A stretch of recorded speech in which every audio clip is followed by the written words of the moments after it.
Hello everyone internet and thanks for tuning in. This is RyuKiva from RyuKiva Toku with another Toku unboxing. So today continuing with the Garo series, but this is Zero. So I bought this around 10,000 yen used.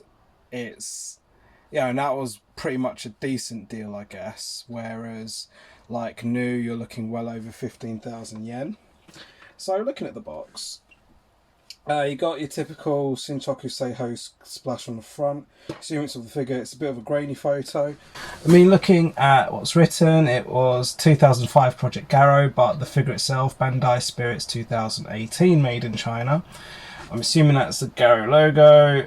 I'm not too sure what series that's from though. Need to read the kanji a bit better. Tamashii Nation logo, Bandai logo, I believe that's Tamashii web shop or Tamashii shop of some description. 00 S.H.Figuarts on the top, S.H.Figuarts on the bottom. On the back it says S.H.Figuarts, lots of Japanese, ages 15 and up, warning, choking hazard, small parts not for children under 3 years. Very specific. Yeah, Bandai Spirits is this one. And again your barcode and phone numbers. So straight on with the unboxing. I very rarely do this with one hand. Drum roll please. There we go. Right, so I'm gonna sit down for this one. Hopefully, yeah, I think that's a good camera angle. Right, so it says Ginga Kishi Zero. We've got 3 pairs of hands and the sword that has 2 sets of handles, one for individual sword sabers and one for it to be used like a double-edged sword. So looking at the figure, I mean he does look, looking at it, he looks quite hench, quite heavy, thick legs, thick chest plate. I'll even go as far as say thick arms and a fat head. So that does look good with the plastic on. Taking the plastic off. Definitely nowhere near as shiny as Garo was. And even though I know I bought this used, I can still see there's plastic inside as if it was new, which is quite bizarre. So I'm going to lift them out. I'm lifting them out by the horns, which are somewhat sharp. Because looking at the instructions, nope, it's all in Japanese, apart from S.H.Figuarts and Ginga Kishi Zero written at the top. The rest of it's in Japanese. So looking at the figure, I can feel, just kind of lightly holding it like this, I can feel so many sharp points just protruding into my hand doing that, which is quite unusual. But looking at it, definitely very well detailed, and unlike Garo, which was engraved, this one's embossed, so I can see all the details are embossed. Now I've just gone straight for the shoulder pads, which are very flimsy on this one. Never a big fan of shoulder pads personally. I will start pulling the plastic out. That was quite easy out. Sometimes the plastic in the waist really gives off a fight, and sometimes I just rip it out. But this one's sliding right out. There it is.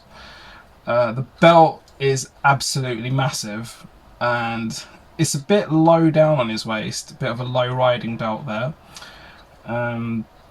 And again, again, it's not, the chrome it's not really chrome if I'm genuinely honest, whereas like Garo was absolutely gold chrome. Zero, it's still shiny, but nowhere near as shiny, it's not chrome. I guess the accents kind of are, but I wouldn't call that chrome, no. Again, just looking at the back, the way it's embossed looks absolutely amazing. Back of the helmet looks absolutely cool. And again, just so many, it's not too sharp, but, so many sharp points. Even though it's got these really flappy shoulder pads, the arm is actually quite solid. That hand's a bit loose, I guess. And then, again, I'm liking the way he's got like a multi-layered bicep, multi-layered forearms. Again, just looking at the embossment, and again, it's quite solid. At the waist, I'd say that's standard flexibility. The lower torso is quite flexible, but the upper torso, because the lower torso is so flexible, the upper torso barely moves. Head, standard head, but of course, just as per the Garo series, there is so much detail in this helmet. He's got like a slightly dimmer set of eyes compared to the other gold accents. I'd probably say it's like bronze maybe. But then that's engraving on his helmet as opposed to being embossed. But most of this figure, from what I can see, is embossed. And like, yeah, some nice cool white accents on the abs there. Blue back, blue butt. Not entirely, you know, like, again, it was the same with Garo. It's like I don't remember what the back of the armor looked like. I mean, the legs, they're quite chiseled out, and again, they're quite chunky, and I could see that even through the plastic. And again, he's got some good embossment on his shins there. Toes, he's got some white toe caps, which are quite cool, because I don't really see special toe caps on most of my figures. This foot's a bit flimsy, but otherwise I'll probably say it's alright. So, of course, finally getting onto the balancing. But of course, you know, they kind of do this whole British armour kind of thing, like, hence, you know, the golden armour, the silver. That's just come off. Well done. Alright, so let me just quickly clip that back on. I mean, to be fair, like, I could see this joint. It's very similar to all the other Shinkoccou Seihous as well. Anyway, there we go, it's back on. So easy on, easy off, but it's flimsy as anything, and that is going to really irritate me when I come to photos. Sort of kitty cat pose I'm doing there. Or maybe Michael Jackson's Thriller. So just a better look at that those details there. So again, you've got the belt, you've got the engravement on the upper back, you've got the blue on the lower back. Again, those chiseled thighs, really sharp shins, you know, kind of wings if you will, the forearms, the flappy shoulder pads, and of course that amazing helmet. So, and again, the balancing's probably, I'll probably give it a 2 out of 5, probably because it keeps, you know, it's like it feels like it's going to fall over. So looking at the rest, so again, there's not going to be anything massive in here. This is literally all it comes with. So just to move Zero to one side. I mean, I'll quickly talk about the character. I mean, again, like the Garo series 1 and 2 are amazing. And then Garo vs. Road only finished a few weeks ago. That was a good series, but all the ones in between, garbage. The movies, meh. You know, like, movies will give or take. But again, with Zero, I did love his spin-off series. So the weapons are probably standard detailing on that. I mean, there's not, you know, there isn't so much you can expect, really. I mean, and then you've got the hand, you know, you've got the double handle here. So just to actually look at it, we've got some open hands, a pair of open, so we've got the closed fists, the fists rather, claspy hands and open hands. So I'll start off by popping off the fists, standard does it. I'll pop on both claspy hands. Quite easily done. It'll be quite interesting to see how this affects the balance. So I'll do 2 quick poses, one with a sword in each hand. Alright, I'll try to recreate that pose if I can.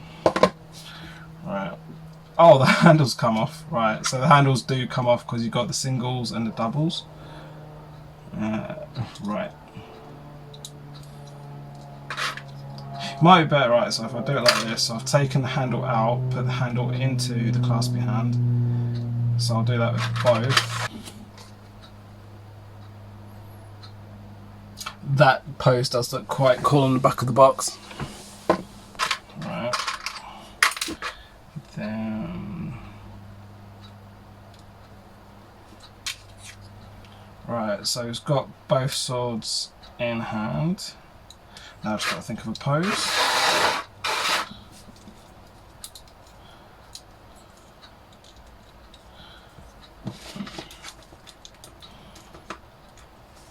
So I've gone for a kind of Ryu Street Fighter kind of pose there, which isn't too bad. It does look cool. I mean, like that, if you know, like rather than zooming in this time. So just to finish off, right? So I will try the double blade. So pop those off, pop the handles out.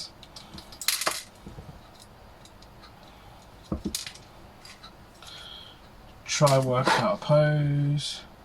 Right, I'll just try and recreate the box, and I'll use an open hand for this one, just so I'm switching it up. Right, the double blade's putting up a bit of a fight.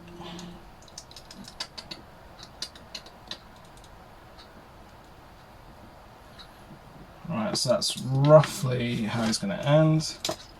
There goes the shoulder blade again. The long handle does slide around in his hand.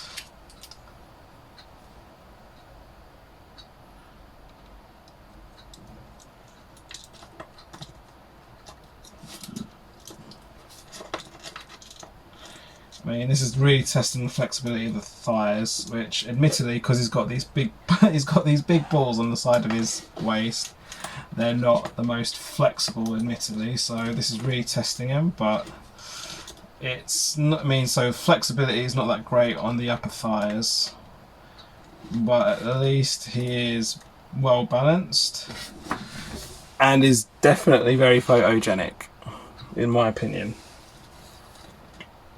And again, yeah, a comment that I rarely make about the figures, but I will say with the 10,000 yen that I paid, I genuinely believe this one was worth it.